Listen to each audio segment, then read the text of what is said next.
Hello friends, welcome to study IQ. Study IQ पे हमने fundamentals of stock market investing and mastering mutual funds, ये दोनों courses launch कर दिए हैं। सो अगर ये कोर्सेज को आपको सब्सक्राइब करना है तो स्टॉक ये प्रोमो कोड यूज कीजिए एंड आपको 4,000 रुपए का डिस्काउंट ये कोर्सेज पे मिल जाएगा। काफी अफोर्डेबल प्राइसेस पे ये कोर्सेज हमने यहाँ पे लॉन्च किया है।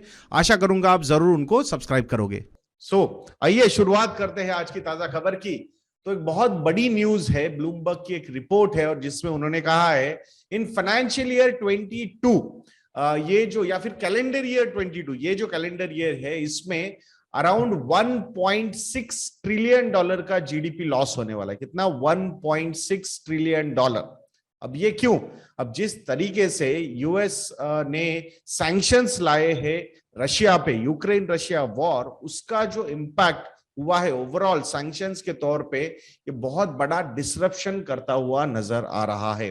सो यूएस ने वो किया, अब यूरोपियन यूनियन भी वही चीज करने जा रहा है रशिया के साथ। सो डेफिनेटली एक बहुत बड़ा सप्लाई चेन का प्रॉब्लम यहाँ पे क्रिएट हो सकता है। जो ऑयल की डिमांड है वो तो कम नहीं हो सकती, तो यूरोपियन यूनियन हो या फिर यूके हो, अब they are looking towards US and middle east countries जहां से वो ऑयल इंपोर्ट करना चाहेंगे आने वाले समय में।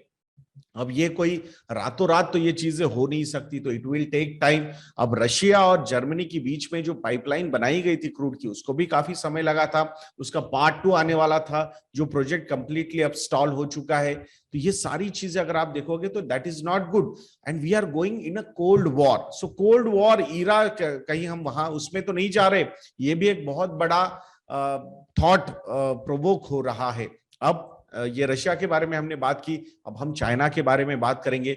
चाइना की ये जो स्ट्रिक्ट कोविड पॉलिसी है, बहुत सारे लोगों को लग रहा है ये बहुत ज्यादा एग्रेसिवली चाइना अननेसेसरीली जा रहा है।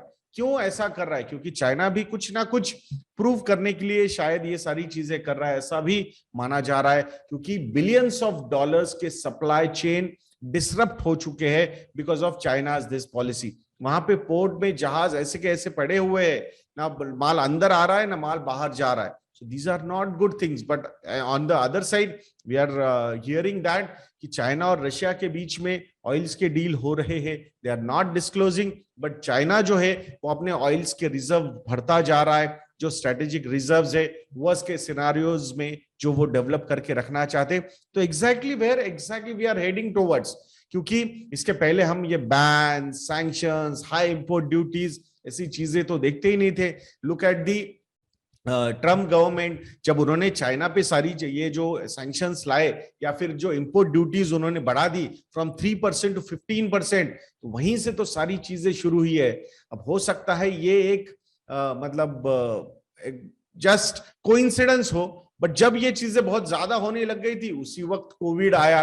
बहुत सारी चीजें बोली जा रही थी कि क्या ये बायोलॉजिकल वॉरफेयर है क्या, उसको प्रूव करने के लिए हमें कुछ मिला नहीं।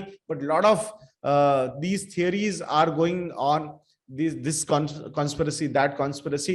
तो उसका एक्चुअल इंपैक्ट जो है, जो हो रहा है और होने वाला है आने वाले समय में, 1.6 ट्रिलियन डॉलर्स का जीडीपी का लॉस इन सब झगड़ों में, इन बैन्स में, इन सैंक्शंस में, इन कोविड पॉलिसीज में, इस पैंडेमिक की वजह से ऑल ओवर वर्ल्ड होने वाला है।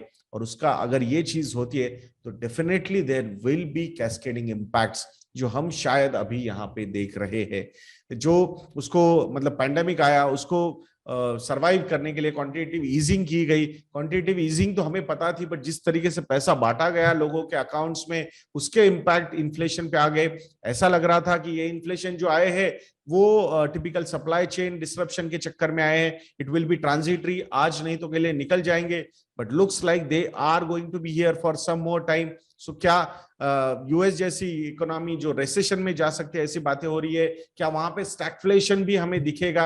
मतलब हाई इन्फ्लेशन, लोअर एम्प्लॉयमेंट, ये चीजें वहां पे दिख सकते हैं क्या? लोअर जीडीपी देन या फिर रिसेशन एंड जो आपके कॉर्पोरेट प्रॉफिट्स है वो भी यहाँ पे नीचे जा सकते हैं।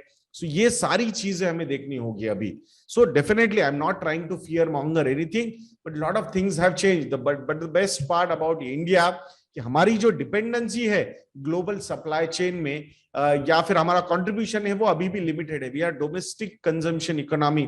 हमारा सबसे बड़ा प्रॉब्लम अगर कुछ है तो वो सबसे बड़ा प्रॉब्लम है ऑयल, क्रूड ऑयल। अगर वो कहीं ना कहीं, मतलब आई वाज जस्ट रीडिंग कि Indian government and Russian government के बीच में डिस्कशंस हो रहे हैं on government level, not company level. HPCL का ये कहना है, और शायद जल्द ही कट प्राइस ऑयल डील हो सकती है। जो माना जा रहा था 25, 30, $40 पर बैरल तक के डिस्काउंट्स रशिया की तरफ से मिल रहे थे, ये भी बातें हुई है कि जैसे चाइना ने रशिया के साथ ऑलरेडी वो ऑयल इंपोर्ट शुरू कर दिए, तो इंडिया ने भी वो शुरू कर दिया है। But in this world of मतलब satellites and all those things इतना ये क्लोज नहीं हो सकता। So but I think discussions are going on, and जिस तरीके से मिस्टर जयशंकर जी ने यूके में जाके, यूरोप में जाके, यूएस में जाके हमारा इंडिया का पक्ष रखा है, मुझे लगता है कहीं ना कहीं things have settled from that point of view. तो वो एक परसेप्शन बैटल जो हमें लग रहा था कि क्या हम लूज करेंगे, looks like that perception battle we are not going to lose. So effectively we need to manage our economy, और उसके लिए हमारी इकोनॉमी के लिए, हमारे देश के लिए जो चीजें रिक्वायर्ड है वो हमें करनी ही होगी। बिकॉज ये जो हमें ज्ञान दे रहे हैं वो सब चीजें करते रहते हैं, बट ज्ञान देना नहीं छोड़ते। हमारा काम है, हम ज्ञान नहीं देते, बट हमारे इंटरेस्ट में, इंडिया के इंटरेस्ट में जो जो चीजें है वो इंडियन गवर्नमेंट करती रहेगी, ऐसी आशा हम यहाँ पे करेंगे। तो ये $1.6 ट्रिलियन का जीडीपी का लॉस शायद इस पूरे साल में हो सकता है to the world economy, not to the one economy but to the world economy, जिसके कुछ कैस्केडिंग इंपैक्ट्स हर जगह पे फील किए जाएंगे। We can not deny that. अब कल यूएस मार्केट्स के बारे में अगर हम देखते हैं तो कल यूएस मार्केट्स डाउन थे। डाउ जोन्स हो, एसएनपी हो या फिर नैस्डैक हो। नैस्डैक एक्चुअली सबसे कम गिरा, 0.26% ही गिरा। सबसे ज्यादा गिरा कल डाउ जोन्स, मतलब ब्रॉडर मार्केट कल ज्यादा गिर रहा था। Brent crude is at $111। US की 10 ईयर जिससे यील्ड इज एट 2.84%। इंडिया की जिससे yield is at 7.3%। Not too much of changes over there. India का market cap to GDP ratio है अराउंड 104-105%। कल के कंपैरिजन में ये फॉल हुआ है। रीजन बिकॉज कल मार्केट बहुत ज्यादा यहाँ पे गिरे हैं। पी रेशियो अगर हम देखते हैं तो निफ्टी 50 का पी रेशियो है 19.51 एंड सेंसेक्स का पी रेशियो है 21.46। फिर से एक बार अपने लॉन्ग टर्म एवरेजेस की तरफ मार्च करते हुए निफ्टी 50 और सेंसेक्स यहाँ पे निकल चुके हैं। सो फॉरवर्ड पी अगर हम देखते हैं तो ऑलमोस्ट 3 साल के एवरेज फॉरवर्ड पी के रेशियो पे निफ्टी 50 ट्रेड कर रहा है, और 5 साल के हिसाब से अभी 3 या 4% वो ऊपर है। सो उतना premium valuation compare to long term averages Nifty 50 is enjoying currently. Let's see, ये साल थोड़ा सा डिफिकल्ट हो सकता है compare to last year, but still there will be profit growth. That's what the indications are coming out to be. Rupee is at 77.46 per dollar. Dollar index is at 102.77। तो dollar index यहाँ पे नीचे गिरा है, but रुपी भी यहाँ पे थोड़ा सा मतलब अप्रिशिएट हुआ है। तो ओवरऑल डॉलर ये जो करेंसी है compare to all world market currencies depreciate हुई है। सो फाइनली थोड़ा सा मतलब लोगों को मतलब ये थोड़ा सा ताजुब हो रहा था कि यार यूएस ही तो प्रॉब्लम में है, फिर भी यूएस का डॉलर बढ़ रहा है, क्योंकि आज भी यूएस को ही सबसे स्ट्रॉन्गेस्ट इकोनॉमी माना जाता है। वहां पे हो सकता है डिस्कशंस, आर्गुमेंट्स आएगी चाइना भी बहुत स्ट्रांग है, but China is not a democracy, तो इसीलिए वहां पे इंस्टीट्यूशनल पैसा फॉर रिस्क एवर्सनेस नहीं जा सकता, दैट्स फॉर श्योर। अब यूएस के होम सेल्स के बारे में थोड़ी सी बातें करते हैं। Rising prices and interest rate, इसकी वजह से यूएस में होम सेल्स मतलब हाउसिंग के नंबर्स जो है वो फॉल हुए हैं। 2.4% से वो फॉल हुए compare to March, and compare to last April 2021 they are down by 5 to 6%। तो इसका मतलब वहां पे ये जो रिसेशन की बातें हो रही है, इंटरेस्ट रेट ज्यादा होने की वजह से डिमांड पे इंपैक्ट होना, ये सारी चीजें शुरू हो चुकी है। सो दैट्स व्हाट, सो इसीलिए तो मेजर डिस्कशंस हो रहे हैं ना कि क्या यूएस रिसेशन में जा रहा है। सो थोड़ा बहुत फॉल तो we can not deny that, but recession is not like जो पैंडेमिक में हमने देखा था 20%, 25%, 30% के फॉल हुए हैं। So we are not going into great depression, we are going into, not we, but US, they can go into recession 1 or 2 or 3 quarters of negative GDP, but I think things should settle down. A lot of learnings will come out of this particular pandemic episode. So देखेंगे उसको कैसे react होती है चीजें। अब जैसे मैंने बोला आपको, China is in talks with Russia to buy oil for strategic reserves, जो मैंने आपको पहले ही बोल दिया है, ये न्यूज मैंने पहले ही कवर कर ली थी। गोल्डमैन सैक्स ने चाइना का जीडीपी ग्रोथ रेट के फोरकास्ट जो है वो डिक्रीज किए हैं from 4.5% to 4%। Why? Looking at their Covid policy, जिस तरीके के स्ट्रिक्ट लॉकडाउन्स, मतलब शंघाई में, आई वाज हियरिंग, कल मेरे एक दोस्त बता रहे थे मुझे कि शंघाई में लास्ट मंथ अप्रैल महीने में एक भी कार नहीं बिकी, इतना स्ट्रिक्ट लॉकडाउन उन्होंने रखा था। So these are difficult times for economies, और उनके ये जो मतलब स्ट्रिक्टनेस जो होता है चाइना का, वो थोड़ा अलग लेवल का ही होता है, डेमोक्रेसी है नहीं। सो वहां जो रूल्स लगाने वो बहुत ज्यादा स्ट्रिक्ट तरीके से इंप्लीमेंट किए जाते हैं। मतलब मुझे लगता है ह्यूमैनिटेरियन ग्राउंड्स पे बहुत ही खराब तरीके से ये चीजें इंप्लीमेंट की जाती है चाइना में। अब interest rates on the rise but hope remains for private investment cycle in India. अब इंडिया में इंटरेस्ट रेट्स बढ़ रहे हैं। सो नॉर्मली इस समय पे क्या हो जाता है कि इंटरेस्ट रेट जब बढ़ते हैं तो कैपिटल एक्सपेंडिचर जो होता है प्राइवेट प्लेयर से, प्राइवेट कंपनी से, वो थोड़ा सा कहीं ना कहीं स्लो डाउन हो जाता है। बट ये नॉर्मल केसेस में होगा ऐसा मुझे लगता है, when the debt levels of corporates are high. अगर आपने लास्ट 1.5 years में देखा है, looking at the banking NPAs या फिर उनकी एसेट क्वालिटी बहुत बढ़िया तरीके से इंप्रूव हुई है। इसका मतलब क्या है? एक अच्छा खासा डेट रीपेमेंट कॉर्पोरेट इंडिया की तरफ से यहां पे हुआ है, and that's a big positive. और इसीलिए they are sitting at high reserves compare to their earlier levels, even pre pandemic levels के कंपैरिजन में काफी अच्छी रिजर्व पोजीशन पे आज इंडिया इंक यानी कि जो प्राइवेट सेक्टर है इंडिया का वो बैठा हुआ है। एंड दैट्स व्हाई जो इन्वेस्टमेंट्स रिक्वायर्ड है वो प्राइवेट इन्वेस्टमेंट साइकिल अभी भी हो सकती है, अच्छी तरीके से हो सकती है। इसके लिए वी आर होपफुल। सो देखेंगे। बाकी इवन अब हमने प्राइवेट इन्वेस्टमेंट के बारे में बोला, पर even centre is also not ready to trim their capital expenditure budgets. Last year FY22 में उनके टोटल कैपिटल एक्सपेंडिचर थे 6 लाख करोड़ रुपीस के। इस साल FY23 में they have planned for 7.5 lakh crore rupees of capital expenditure. तो यहाँ पे नॉर्मली ऐसा माना जाता है जब इन्फ्लेशन ज्यादा होता है, मॉनेटरी पॉलिसीज चेंज होती है, तो government should also react to that way.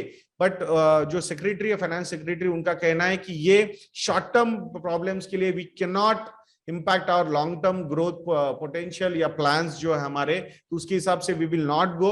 They are still very much sure about their revenue structure, the revenue forecast जो उन्होंने रखा है, टैक्स रेवेन्यूज डायरेक्ट हो या इनडायरेक्ट हो। So from that point of view, they are expecting good amounts even this year also, and that's why वो अपने 7.5 lakh crore rupees के एक्सपेंडिचर के प्लान के साथ अभी भी यहाँ पे आगे बढ़ना चाहते हैं government, which is a positive thing. थोड़ा सा इन्फ्लेशन पॉइंट ऑफ व्यू से थोड़ा चैलेंजिंग हो सकता है आरबीआई के लिए, बट मुझे अभी भी लगता है कि शायद at right point of time, अगर ये रशिया क्रूड ऑयल की डील अपनी होती है, so at right point of time they will start cutting down the prices of petrol and diesel, जो सबसे बड़ा प्रॉब्लम है हमारे इन्फ्लेशन का।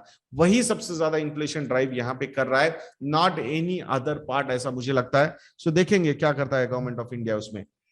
अब इंडिया के बारे में ही बात कर रहे हैं तो इंडिया के एफडीआई नंबर्स भी थोड़ा सा यहाँ पे डिस्कस करते हैं। FY22 में 83.6 बिलियन डॉलर्स के एफडीआईज इंडिया में आए। सो फॉरेन डायरेक्ट इन्वेस्टमेंट, पैसा, लॉन्ग टर्म पैसा, कमिटमेंट वाला पैसा, जो जैसे मैं बोलता हूँ FPI and FDI. FPI is foreign portfolio investment, it's an affair. ये कभी भी मतलब कैंसिल हो सकता है, निकल सकते हैं, वो टूट सकता है। But FDI is like a marriage, so it's a long term commitment. Marriages भी टूटते हैं, बट नॉर्मली परसेंटेज जो है वो बहुत ज्यादा रहता है रहने का, साथ में रहने का। So from that point of view, last year FY21 में the FDI number was $82 billion, उसके पहले it was $74 billion. The things are improving, so it's a good thing. Cumulative FDI का जो नंबर है इंडिया के पास वो $540 बिलियन का है, which is very good number. मतलब बाहर से जो पैसा आया है लॉन्ग टर्म कमिटमेंट वाला, वो $540 बिलियन क्यूमुलेटिव वे से, मतलब टोटल अभी तक आया हुआ है इंडिया में। That's a positive sign. अब थोड़ा सा स्टॉक स्पेसिफिक थोड़ी सी बातें करते हैं। सो एचडीएफसी बैंक की एक न्यूज है, HDFC bank 52 week low touch किया है। वैसे न्यूज ये है कि एचडीएफसी बैंक ने अपना रूरल बैंकिंग का अलग डिवीजन बना दिया है, अलग CEO and all those things, so who will take care of that. So focus rural banking पे काफी बढ़ रहा है एचडीएफसी बैंक का, that's a good sign. But still stock is at 52 week low, 26% वो गिर चुका है since the merger announcement with HDFC limited.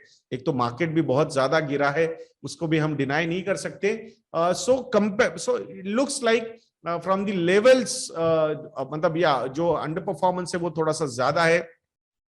तो वहां पे बहुत सारे रीजन बताए जा रहे हैं कि क्रेडिट ग्रोथ कम है, रिटेल की क्रेडिट ग्रोथ कम है, but I still feel very strongly looking at their asset quality, looking at their NPA numbers, looking at their risk management, looking at the challenging times we could see in coming months और quarters. वहां पे this is one bank जिस time tested bank है, ये उसकी philosophies processes are time tested. So I still feel कि ये opportunity के तौर पे ज्यादा देखा जाना चाहिए रादर देन क्राइसिस के तौर पे, बिकॉज फाइनेंशियल्स की तरफ देखना बहुत ज्यादा जरूरी होता है जब आप किसी बैंक में, फाइनेंशियल इंस्टीट्यूशन में इन्वेस्टमेंट करते हो। तो it's not a direct suggestion, but definitely if you want to explore our research products तो हमारे मॉडल पोर्टफोलियोज को एक्सप्लोर कीजिएगा दोस्तों। कल मार्केट्स बहुत ज्यादा डाउन थी, इसलिए हमने रेड ये प्रोमो कोड एक्टिव रखा था। सो 55% का हाईएस्ट एवर डिस्काउंट आपको हमारे मॉडल पोर्टफोलियोज पे मिल सकता है।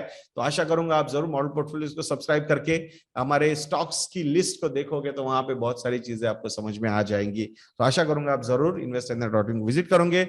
I still don't have any problem with HDFC bank. मुझे लगता है things have actually improved a lot rather than जो स्टॉक प्राइस हमें सजेस्ट कर रहा है। सो आप अकॉर्डिंगली आपका मतलब इन्फॉर्म्ड कॉल ले सकते हो आप।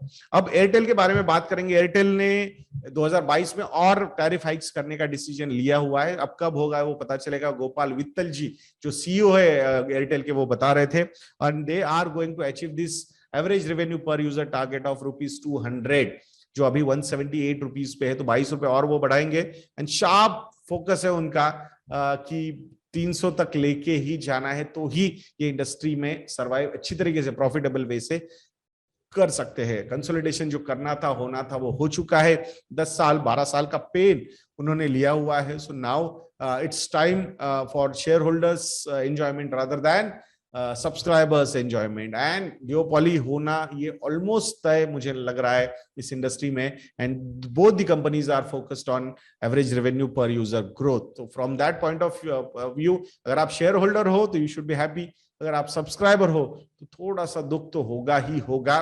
बट बिलीव मी, हमारे लोएस्ट रेट्स है ऑल अक्रॉस वर्ल्ड। अब आप बोल सकते हो कि भाई बट क्वालिटी ऑफ इंटरनेट भी तो देखना होगा, but I still feel it is much better now compare to earlier years what we used to सी।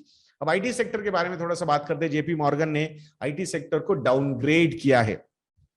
कहां से आता है सबसे ज्यादा बिजनेस आईटी सेक्टर का? यूएस से आता है। किसके बारे में रिसेशन की बातें हो रही है? यूएस के बारे में रिसेशन की बातें हो रही है। स्टैगफ्लेशन की बारे में बातें कहां पे हो रही है? यूएस में हो रही है। कॉर्पोरेट के प्रॉफिट्स कहां पे गिर सकते हैं? यूएस के गिर सकते हैं। तो फिर जहां से सबसे ज्यादा आपका बिजनेस आता है, सबसे ज्यादा जो बड़ा मार्केट है आपका, वो अगर इंपैक्ट होगा तो डेफिनेटली आप पे भी उसका इंपैक्ट होगा ही होगा। प्लस 100 रुपए की जगह आप 140 रुपए पे अगर ट्रेड कर रहे थे अर्लियर लेवल्स पे, 40% 50% तक के प्रीमियम लेवल्स पे आप अगर ट्रेड कर रहे थे, और उस वक्त पे ऐसे न्यूज आते हैं, एट्रिशंस हाई लेवल पे होते हैं, मार्जिन्स इंपैक्ट होने शुरू हो जाते हैं, सो डेफिनेटली वैल्यूएशंस तो रैशनलाइज होंगे ही ना। लॉन्ग टर्म एवरेजेस को तो टच करना ही होगा ना इन कंपनीज को। That's what is happening with IT sector. So JP Morgan ने डाउनग्रेड किया है इंडिया के आईटी सेक्टर को from the valuation point of view and the business point of view also, because there are some challenges which the IT sector is going to see in coming quarters और years also, अगर worst case scenario यहाँ पे होता है तो।